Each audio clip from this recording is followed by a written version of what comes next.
బ్రతకడం కోసం వాళ్ళు శరీరాన్ని ఆహారంగా యూజ్ చేద్దాం అని సజెషన్ ఇచ్చారు. ఆ మాట విని అందరూ షాక్ అయ్యారు. కొందరు కోపం వచ్చింది, కొందరు ఏడ్చారు.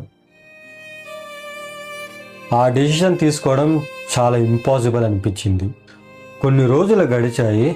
ఆ ఆకలి వాళ్ళని ఆ డెసిషన్ తీసుకునే పరిస్థితికి తీసుకొని వచ్చింది. కొన్ని రోజుల తర్వాత ఫుడ్ లేకపోవడం వల్ల చనిపోయిన వాళ్ళ బాడీస్ని కొంచెం కొంచెంగా తినడం స్టార్ట్ చేశారు.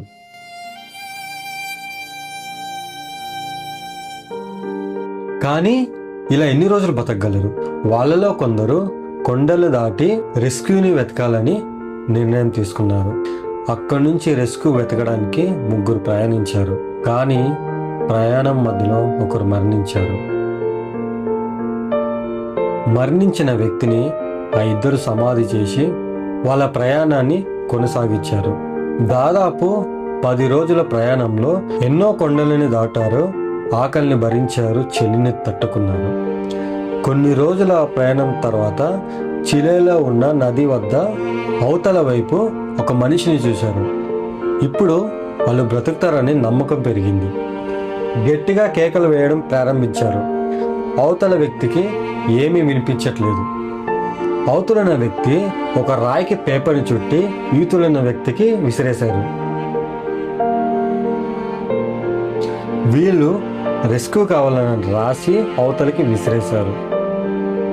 ఆ సమాచారం అథారిటీస్ దగ్గరికి చేరింది.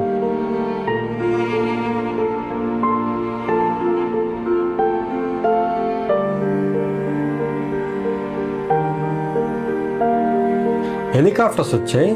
72 రోజుల తర్వాత కేవలం 16 మంది మాత్రమే బ్రతికి బయటపడ్డారు.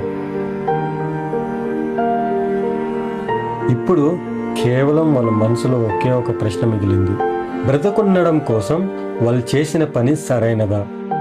మీరైతే ఏం చేస్తారు?